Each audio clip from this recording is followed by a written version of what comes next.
അസ്സലാമു അലൈക്കും വറഹ്മത്തുള്ളാഹ്. പ്രിയമുള്ളവരെ, നിങ്ങളിപ്പോൾ കണ്ടത് കളിയാട്ടമാണ്. ഈ കളിയാട്ടത്തിലും മുസ്ലിമീങ്ങളാണ് മുമ്പന്തിയിലുള്ളത്.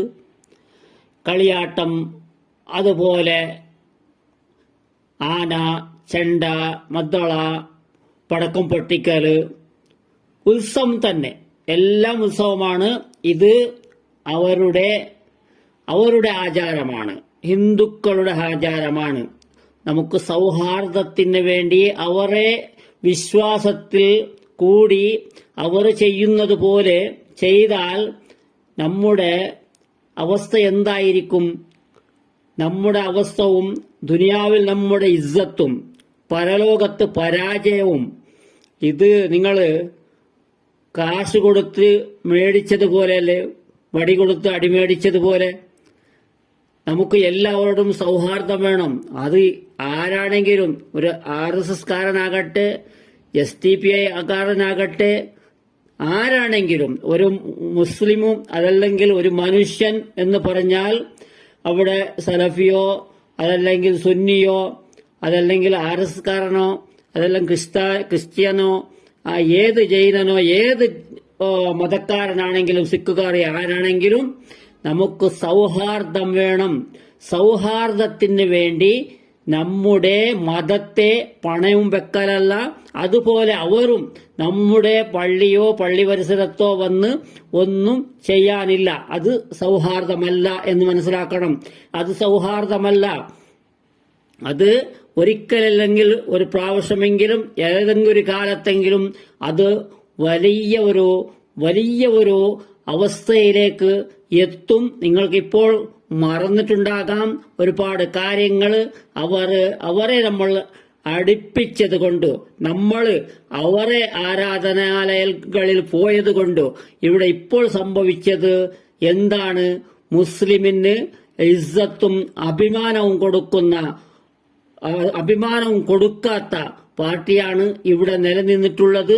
എന്തുകൊണ്ടെന്നാൽ നമ്മൾ ഐക്യമില്ലാത്തതും അവരെ മതത്തിന്റെ പേരിൽ ഐക്യത്തോടെ ചേർത്തതും. നാട് നന്നാക്കിയിട്ടല്ല, ഐക്യം, ധർമ്മത്തിന്റെ ഐക്യം, നമ്മളെല്ലാം ഹിന്ദുക്കളാണെന്ന് പറഞ്ഞ് എല്ലാ ജാതികളെയും താണജാതികളെയും എല്ലാം കൂട്ടിയും കൊണ്ടവർ ആ ഇലക്ഷൻ സമയത്ത് മാത്രം നമ്മളാണ് ഇവിടെ നിലനിൽക്കേണ്ടത്, നമുക്കാണ് അധികാരം വേണ്ടത് എന്ന് പറഞ്ഞ് അവർ അധികാരം ചെയ്യട്ടെ, അധികാരത്തിൽ ഇരിക്കട്ടെ. ഇവിടെ ഒരു വിഭാഗം മുസ്ലിമീങ്ങളെ എന്തൊക്കെയാണ് ഇവർ ചെയ്യുന്നത്? നമ്മുടെ മംഗലാപുരം ഭാഗത്ത് എത്ര ആൾക്കാരാണ് കൊല ചെയ്യപ്പെട്ടത്? പരസ്പരം എത്ര ആൾക്കാരാണ് കൊല ചെയ്യപ്പെട്ടത്? മുസ്ലിമിനെ പട്ടാപ്പകൽ വിശ്വസിപ്പിച്ച് കൊണ്ടുപോയി കുത്തിക്കൊന്നതല്ലേ? നിങ്ങൾക്കെല്ലാം അറിയാമല്ലോ. അപ്പോൾ നമ്മൾ അവർക്കും നമുക്കും നല്ല സൗഹാർദ്ദം വേണം. ഏത് രീതിയിൽ? ബാക്കിയുള്ള എല്ലാ രീതിയിലും, മതമല്ലാത്ത എല്ലാ രീതിയിലും എന്ന് വന്നാൽ നമ്മൾ അവർക്ക് ജോലി കൊടുക്കുകയും അതല്ലെങ്കിൽ നമ്മൾ അവരെ കൂടെ ജോലിക്ക് പോവുകയും അതല്ലെങ്കിൽ ഭക്ഷണത്തിന്റെ കാര്യത്തിലോ അവരുടെ കഷ്ടബുദ്ധിമുട്ടിന്റെ കാര്യത്തിലോ അതല്ലെങ്കിൽ നമ്മുടെ കഷ്ടകാര്യത്തിലോ അവർ അങ്ങോട്ടും ഇങ്ങോട്ടും പങ്കുചേരൽ അത് നല്ല കാര്യമാണ്. മതത്തിനെ കലക്കി പള്ളിയുടെ അകത്ത് മുട്ടലും കൊട്ടലും എല്ലാം ചെയ്ത് പടക്കം പൊട്ടിച്ചും കൊണ്ട് അവരുടെ കളിയാട്ടം തുടങ്ങിയെന്ന് പറഞ്ഞാൽ അതിനെ നമുക്ക് സഹിക്കാൻ കഴിയില്ല. ഇതിനെ അംഗീകരിച്ചു കൊടുക്കുന്ന പണ്ഡിതന്മാരെ വേണം, അവരെ വേണം പറയാൻ. അവർ നാക്ക് അനക്കാത്ത ഒരു ജന്തുക്കളായി പോയി എന്നാണ്. ഇവിടെ നിങ്ങൾ സീൻ കാണൂ, ഇവിടെ ഒരു വീഡിയോ കണ്ടോളൂ. ഇനി ഏത് പറമാണിച്ചാൾക്കാണ് മലപ്പുറത്തെക്കുറിച്ച് അറിയാനുള്ളത്? അത് കണ്ടോളി. മലപ്പുറം ജില്ലയിലെ തലപ്പാറക്കടുത്ത് മുട്ടിച്ചിറ ശുഹദാ പള്ളി എന്ന് പറഞ്ഞ പള്ളിയാണിത്. ഇതിൻ്റെ മുന്നിൽ ഇപ്പോൾ ഇറങ്ങി വരുന്നത് ഇവിടെ കളിയാട്ട മഹോത്സവത്തിൽ പൊയ്ക്കുതിരകളുമായിട്ട് കടന്നു പോകുന്ന വിശ്വാസികൾ. ഇവിടുത്തെ ഒരു വിശ്വാസമനുസരിച്ച് അവർക്ക് ചെയ്യാനുള്ള കാര്യങ്ങൾ ചെയ്യാണ്. ആരെങ്കിലും തടുത്ത് വെച്ചോ ഇത് പള്ളിയാണ് എന്നിട്ട് കയറാൻ പാടില്ല എന്ന് പറഞ്ഞോ?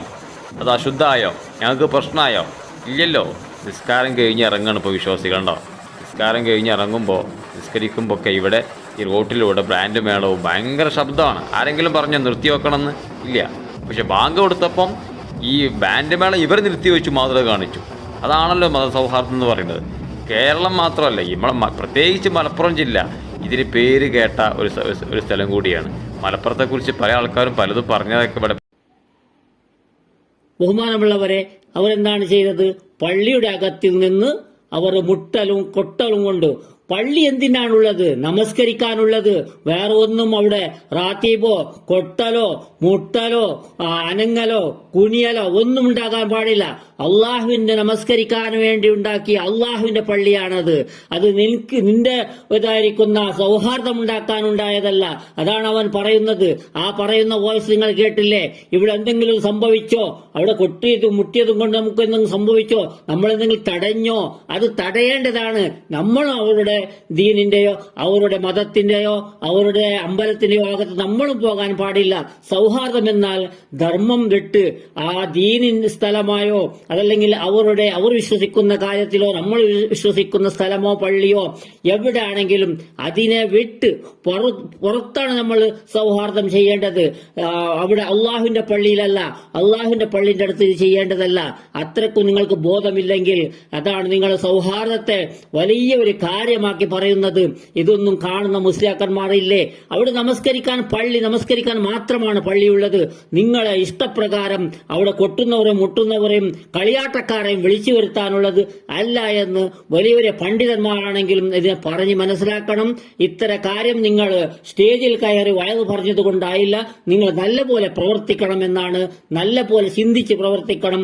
ഇത്തരം കാര്യങ്ങളെ നിർത്തണം.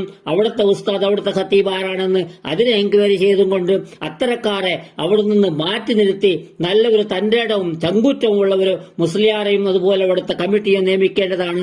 ഇൻഷാ അല്ലാഹ്. അസ്സലാമു അലൈക്കും വറഹ്മത്തുള്ളാഹി.